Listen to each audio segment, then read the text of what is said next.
Bien, gracias, Majo. 9:54 de la mañana.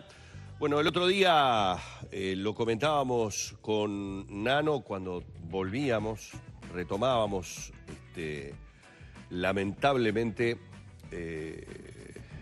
la noticia de la muerte, en este caso de una niña de 4 años, por el ataque de un perro. Y bueno, allí, pese al poco tiempo que habíamos tenido, manejábamos la posibilidad de extendernos un poco más por la sencilla razón de que, bueno, una vez más se vuelve a generar el debate con respecto a lo que es la conducta animal y la responsabilidad que debemos tener los que somos propietarios, los dueños de esos animales, los cuidados que debemos tener y a veces la irresponsabilidad o la inconsciencia que tenemos o el desconocimiento muchas veces de el comportamiento animal. Y bueno, allí Nano nos hablaba y dábamos algunos casos que se habían generado anteriormente y que habían también causado la lógica polémica. Y hoy vamos a estar tratando el tema. Obviamente ya le damos la bienvenida a Nano Fole. ¿Cómo le va? Buen día, ¿cómo están? Bien, bueno, veo que rápidamente, junto a la producción, han decidido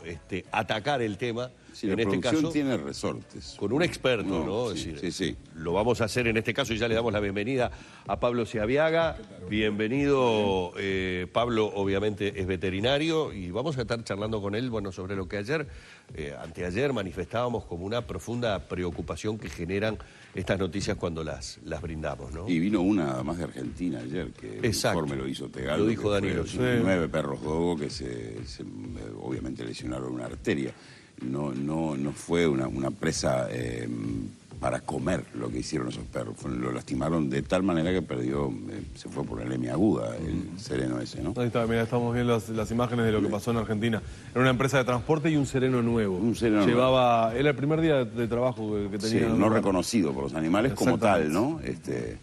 La pregunta es, de entrada, vamos a lo que te tenemos que preguntar. ¿Existe una conducta animal que la gente que consigue perros para llevar a su casa desconoce y es algo que deberíamos explicar un poco mejor? ¿O realmente la gente es irresponsable? ¿Cuál es el patrón de medida de estas dos cosas? Bien, ahí hay una línea bastante delgada que es si bien puede conocer un montón de cosas, a veces desconoce o trata o antropomorfiza un poco al perro. Todos los perros de todas las razas, ¿sí?, tienen ciertos periodos para entender el mundo que va a ser a futuro, que se llama periodo de sociabilización. Donde un perro, cuando es cachorrito, el cerebro es como una esponja y empieza a absorber todo tipo de estímulos que va a tener a posterior. Si yo quiero que aprenda lo que son las personas de color verde, aprende solo de color verde, y si no ve otras cosas, después tendrá miedo a otro tipo de situaciones.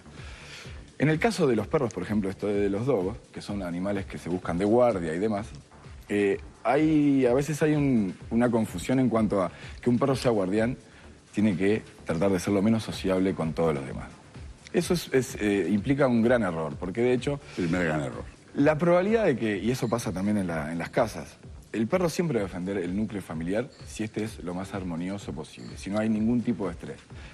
En general, la gente que va a robar no toca timbre, ni entra hablando con nosotros. Pero si nosotros al perro lo dejamos afuera para que no sea tan bueno con todo el mundo, después no va a entrar Carlos, ni Javier, ni el pisero, porque el perro no tiene por qué saber de que esa gente no viene si nunca los conoció. Entonces lo que se hace es hipoteca que el perro se sociabilice con toda la familia en detrimento de una vez un ladrón pueda entrar, ¿no?, que además no va a tocar el timbre. Seguramente si en un horario 3, 4, 5 de la mañana va a querer romper, no va a entrar y el perro va a ladrar, sea Lassie o sea Tyson, ¿sí? Ahora, que sea Lassie es mucho mejor a que sea Tyson, porque Tyson no deja entrar al ladrón, pero no deja entrar a nadie. Entonces, muchas veces se hipoteca que el perro logre sociabilizarse con todos. En el caso de los perros que atacan en manada, es un comportamiento que se llama facilitación social. De hecho, perros que no se llevan entre ellos dentro de una casa y salen y atacan juntos. Y vos decís, bueno, pero si se viven peleando y ahora atacan juntos. La facilitación social sí es un comportamiento normal, donde uno muerde o donde uno ataca y todos los demás hacen lo mismo. Ahora, cuando escuchamos estas noticias, cuando vemos los resúmenes de casos, generalmente las razas se repiten. Bueno, no hay un amplio espectro de razas, es decir, no ves un ovejero y no ves a o sea, otro tipo de raza. Por lo general se repiten los pitbull, los rottweiler, o sea, los dogo. Son razas que se repiten en este tipo de casos. Bueno, de el hecho, ataque a niños. Y sí. también te incluyo en la pregunta el tema de los niños. Bien, vamos por parte. De hecho, ahora son los pitbull. Anteriormente eran los rottweiler, los ovejeros y los doberman también Y los pasaron Doberman, por claro. este mismo de situación. Y fueron los filas. Y también los filas. Lo primero que pasa es que una vez que una raza entra al país o está en boga, la probabilidad de que muerda o ataque es más porque hay más. Hay diversos estudios que han tratado de demostrar si hay un gen o si genéticamente esto es posible. Si hay un gen que facilite la agresividad. ¿Sí? Se llama índice de peligrosidad, que esto hace que el porcentaje de accidentes de esa raza sobre la cantidad de perros de esa raza en el total de la población, porque capaz que en esta manzana son Claro, todos pitbull sí, sí. y bueno, obviamente me va a dar un 100%. Seguro, seguro. Eso de plano es muy difícil de saber cuál es el porcentaje de razas en una zona determinada. Además, ese tipo de estudios son muy subjetivos porque se basan en denuncias. Ejemplo, yo denuncio si me muerde un perro de raza grande, pero no denuncio si me muerde un caniche. Esto no implica que el caniche no sea más agresivo. Implica que, obviamente, la gente denuncia menos. Claro. Y el daño que hace un caniche El daño que hace evidentemente menor. Ahí va. La función que yo busco cuando busco un perro de gran tamaño, y muchas veces es o de seguridad o pretender cierta habilidad, como los autos o lo que sea. Y a veces, inclusive, los nombres nos pueden ayudar a saber a qué vino ese perro o cuál es la educación que yo le estoy dando. Se llama Killer, se llama Tyson. Subjetivamente, yo estoy apoyando el comportamiento que él tiene. Muerde cosas o se pelea y le pongo Tyson y fomento de alguna manera eso. ¿Se entiende? Ahora, eso no implica que sea la genética, porque si los genes fuesen los que actúan, ¿por qué muerde a Humberto y no muerde a Nano? Si es un gen. ¿Sí? Entonces, esto lo que logra es, sí, a ver, hay unas razas peligrosas. No es novedad que si te muerde un fila es peligroso. Claro. Eso está bien. El problema lo que hace esto es que aparta a todos los demás perros, que si yo me consigo un perro y no está en la lista de animales peligrosos, no laburo, porque no es peligroso, me dicen que no es peligroso. Y en los centros etológicos especializados, el 70% de los perros que atacan son mestizos. Y es más, este perro que ahora atacó, dice Rottweiler. Ahora, si hablamos de genes, tiene que ser Rottweiler puro. Claro. Tatuado. Tiene que ser tatuado. Tiene que haber un especialista que a mí me diga, mira, este perro está tatuado, entonces la genética ahí empieza a importar. Ahora, si tuvo una cruza, medio pitbull, ovejero, porque ovejero en este país no hay tanto, pero todo el mundo le dice ovejero. Sí. ¿Sí? Bueno, si es puro, bueno, ahí sí yo puedo hablar de genes. Pero si es cruza, ¿cómo sé yo si ese gen, si es que existe, ¿cuál mordió? no se me diluye en otras cosas? Claro, está bien, ¿entendés? Niños. Niños, me interesa lo de los niños y en las casas con el perro de la familia. Bueno, eso que es algo que se repite. Acá hay algunos estudios que indican que un 1% de los niños que van al Pereira Rosell son mordidas de perro. El 90%, 95% de los perros que muerden a esos niños son del hogar. De la casa. Son conocidos. Este último caso, la crónica de nuestra compañera Paola Botti hablaba que la niña le daba hasta mamadera cuando era cachorrito. Pero todas esas cuestiones suman a que el perro toda la vida sigue siendo perro. Que a un perro le des mamadera o no, los perros no se dan mamadera. Lamentablemente, y si se lo diste a los 3 meses, después los intereses son otros. No es una comunicación corporal ni saludable. Ni saludable que el perro le des mamadera. Sí, me diste mamadera, pero los perros no nos damos mamadera. No sé lo que significa, si es un mimo, si me está dando de comer o te tengo que querer por esto. El problema está en que acá se confunde un poco la cuestión de que si son presa o no son presa. Si los perros viesen a los niños como presa, del 1.000.000 y pico de niños que salen a la escuela llegarían un poquito menos, o los ataques serían mucho más. El problema está que estos perros, al estar afuera o al tener menos contacto con niños, empiezan a tener una especie de sociabilización un poco disminuida. Empiezan a crecer, este perro tenía 1 año, por ejemplo, y empiezan a haber vínculos afuera que ya son de perros adultos. Puede pasar un perro, puede haber una perra al celo, puede pasar que ese perro no tenga tanto contacto con la familia, que no tenga los juegos necesarios, que esté la comida en el patio y que esté el lugar de descanso en el patio, que haya visto a un niño alguna vez, o algunas veces no, y que cuando los niños están en su lugar o en su territorio y juegan y hay movimientos que no son tan coordinados como un adulto, con los gritos como un adulto, y el perro muchas veces ataca. Pero ataca muchas veces para hacerle entender, como su especie, hey, estoy acá. Grita demasiado. No te va a comer, porque el comportamiento predatorio que a veces pasa, si ustedes se dan cuenta cuando van en bicicleta y esos perros que se agazapan y van, ese sí es un comportamiento predatorio, pero que implica sigilio, silencio, ¿sí? Y cuando van, cazan, muerden a la presa, sacuden y en general matan. En estos casos, en general, se tiende a pensar, no sabemos bien por qué, pero el perro gruñó y atacó y hubo ruido. No es un comportamiento predatorio. Sí es un comportamiento que la clave está en que esos perros o son buscados para otra cosa, o lo que es peor a veces es se sociabilizan con un niño, pero en la primera de cambio, o sea, en la primera que el perro manifiesta cierta incomodidad, lo excluyen. Y esto hace de que cuando está el perro y el niño, al perro se lo ignora, porque está el niño. Inclusive, de hecho, se lo aparta. Y cuando el niño se va a dormir, o cuando el niño se va a escuela, todos vamos a mimar al perro. Rápidamente el perro empieza a entender. Tiene un niño enemigo. no es beneficio, cuando no está el niño tengo todos los beneficios. Ergo, eliminemos al niño. Lamentablemente, ese es el lenguaje del perro. No es posible hacerlo en estos casos, pero porque no puede eliminar al niño, pero sí empieza con estas disputas. ¿Por qué? Porque la atención de los dueños se disipa cuando está el nene. ¿El tema alfa importa acá? Depende. A ver, los perros viven en una jerarquía. Acá hay también, porque en veterinaria y en temas comportamentales se dice mucha cosa, sin repercusiones, eso es lo peor.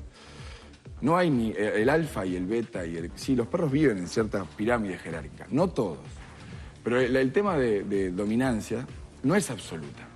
No es que yo tengo que ser un déspota y vos sos un subordinado, porque si no, no me sirve vivir contigo. Es entre un 60 a 40. ¿Esto qué quiere decir? Los recursos más valiosos, sí, son del perro, sí, que domina lo demás. Pero los recursos que no son valiosos, el perro subordinado tiene acceso. Cuando nosotros pretendemos adiestrar, que hay una gran confusión entre adiestrar y educar. Adiestrar a un perro y a todo le decimos que no porque quiero manifestar el perro no lo entiende, porque no puede ser todo que no, ¿sí? Entonces empieza a tener, porque yo no te agarro el chivito, pero dame ese arroz por lo menos. Ahora, si es todo no, bueno, entonces el perro empieza a acumular ciertas frustraciones y no entiende cómo funciona la casa.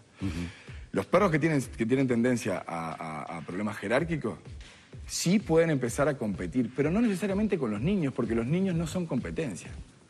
¿Sí? Sí con las personas que tienen mayor rango, porque lo que hacen es tratar de escalar. Cuando el perro tiene esos niveles jerárquicos y están los padres o los dueños, que son un gran recurso, y el niño es obstáculo, ahí sí. Ahora, rápidamente eso se termina si nosotros le hacemos entender al perro que el niño es la llave para un montón de beneficios. Y eso sí se puede trabajar. No mediante técnicas de sumisión, ni quieto, ni sino con educarlo y no adiestrarlo. Hacerle entender al perro, mediante señales que tienen que ver con su especie, de que la presencia del niño es un beneficio y no un obstáculo. ¿Cómo se entera una persona que va a adquirir un perro, más allá de que los errores ya están cometidos en muchas familias, cómo manejarse con el perro cuando tiene niños, cuando lo ingresa en una casa? ¿Cómo se entera? Sí, ¿cómo sabe esa persona cómo manejar un perro? Bueno, porque la gente compra un perro y no tiene ni idea qué tiene que hacer. Claro, porque, digo, en todo lo que acabas de decir hay infinidad, se está reflejando a través del Facebook. Sí, impresionante, te lo digo, impresionante. Se reflejan todos los errores que cometemos Nosotros. todos a diario, justamente por no entender esto que acabas de explicar perfectamente sobre lo que uno hace, generándole al perro una idea de que cuando está el niño sucede una cosa, cuando no está el niño otra, y lo que al tipo le va pasando en su asociación de, bueno, el niño para mí representa por lo menos la pérdida de afecto, de cariño, de atención, de un montón de cosas, uno lo hace como una cuestión absolutamente natural. Pero es que cuando yo a veces he trabajado en situaciones en las que nace un bebé. Y es lógico que si viene un bebé o un niño a casa, el perro pasa a segundo plano. Eso es indiscutible. No podemos tenerlos los dos al mismo plano. Ahora, hay formas y formas. Si el perro hasta el día anterior era el centro, nace el bebé y además empiezan a venir gente. Pero nadie le da bolilla al perro, todos van al bebé. Y cuando el bebé duerme, ahora sí le vamos a dar un mimo al perrito. Entonces el perro empieza a ver, bueno, ¿cómo es? Con niño no. Y entonces lo que se intenta es, bueno, alguien que esté con el bebé, obviamente, pero alguien que esté con el perro y cuando aparece el bebé, te doy, por ejemplo, premios. Algo que te guste, comida rica, te doy mimos. Se va el bebé, te ignoro. Me pedís mimos, no te doy. Me pedís de comer, no te doy. Aparece el bebé en su campo visual, mimos, premios. Entonces el perro Dice que cuando llega el bebé a la casa hay que presentárselo a la Exacto, bueno, mascota. está bien, pero el problema cuál es que está, en que como tenemos ciertos reparos y está bien, nosotros cuando el bebé no está, estamos, bueno, chiquito, todo y no sé qué, y cuando viene el bebé, ojo, quieto, no, y el perro empieza, entiende, Sí. no entiende el no, pero entiende el lenguaje que es distinto.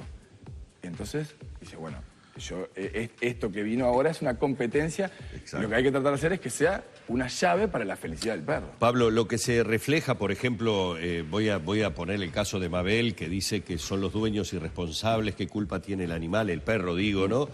Lo que se refleja mayoritariamente, más allá de que, bueno, hay inclusive en el Facebook gente que cuenta casos de ataques, hay como una tendencia de parte de la gente a creer que somos nosotros, sin duda, los responsables del comportamiento del perro.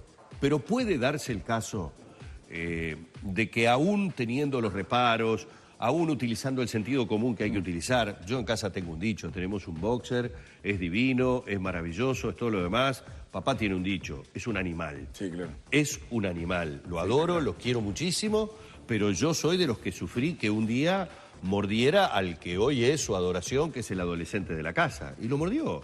Y nos dimos cuenta todos porque lo mordió, porque es aquello de que cuando la comida está cerca, no te acerques, él está pendiente del tema de comida. Facundo estaba jugando a la pelota alrededor, él consideró que me estaba distrayendo del tema del alimento y marcó ese territorio. Bien. O sea, me molestás y hubo una apretada, una mordida. Pero puede pasar que aunque yo tenga todos esos cuidados, igualmente el animal tenga una reacción de ataque que no se justifica. A ver, el comportamiento de un animal, de un perro, un gato, se dice que es un 20% genético, innato, y un 80% aprendido. Nosotros no podemos prescindir de ese 20%. Claro. Que tiene que ver con que las razas que son más cercanas a los lobos, ¿sí? Razas que son tipo el chow chow, o razas muy antiguas, ¿sí? El akita, tienen ciertos comportamientos que no son tan iguales que el labrador, ¿sí? Que tiene lo que se llama, mantiene una neotenia, que es comportamientos juveniles cuando es adulto, que es lo que el hombre busca, claro. ¿Sí? Que sea más claro, que sea más dependiente de mí, que no sea tan agresivo, que juegue con la pelotita. Hay razas que son un poco más distantes, ¿sí? Hay que tener ciertas, contemplar ciertas cosas. Lo otro que se trata de saber y que recién ahora apareció es que hay un periodo en los cachorros que es antes de nacer, ¿sí? Que tiene que ver con los perros y los gatos, el sistema nervioso se empieza a desarrollar, ¿sí? Antes de nacer y momentos posteriores a nacer. Si la perra tuvo una gestación estresada, sin poca alimentación, con estímulos que no son favorables, en ambientes que no son adecuados, los perros van a nacer, como las personas, van a nacer con ciertos déficits. De hecho, hay estudios en ratas que lo demuestran, que ratas que eran electrocutadas con cachorritos, los cachorros nacían con menor sistema inmunitario, menor coeficiente neuromotor, un montón de cosas. A su vez, el lugar donde nace es importante. Si el perro, hay experimentos que hacen que un gato nacen sobre galpones con líneas verticales y después de un mes lo sueltan y se caen, porque no saben lo que es una línea horizontal. Claro. Entonces, el lugar donde nace también es importante. Seguro. Si nace con hermanos, si no nace con hermanos, ¿cómo eran los padres? Porque una cosa que es lo genético, es distinto a lo heredable. ¿Sí? Lo genético tiene que ver con un factor genético de esa raza que se transmite, que es innato, que es, vos sos Juan, te comportás así. Ahora, lo hereditario es lo que nosotros adquirimos de nuestros padres, que es distinto y somos la misma raza. Yo me llevo un mensaje contigo porque nos tenemos que ir, bien. Pero si tú vas a comprar un perro de estas razas, hay que comprar gen y tatuaje. Lo que hay que comprar es gen y tatuaje, pero lo que hay que hacer, lo principal es asesorarse. Claro. ¿Sí? ¿Para qué querés al perro? Claro. ¿Por qué querés al perro? O sea, las consultas... Si querés un Tyson o querés El error que tenemos es acceder al veterinario cuando lo vamos a vacunar. No, accedamos antes. ¿Qué queremos primero? Porque después ya compramos un problema. Claro. O adoptamos un problema. Y después de ahí, bueno, ahí nosotros tenemos las herramientas como para decirle, bueno, es por acá o por allá. Pablo, muchísimas gracias. O le pones pompón o le pones furia. Vos decidís. O sea, eso también demuestra claro. O sea, aunque sea un Rottweiler, ¿no? Se puede llamar pompón también. Se habrá hecho famoso el nombre Tyson, ¿no? Hasta sí, realmente. Muchísimas gracias, Pablo. Es impresionante la cantidad de mensajes que ustedes nos han hecho llegar.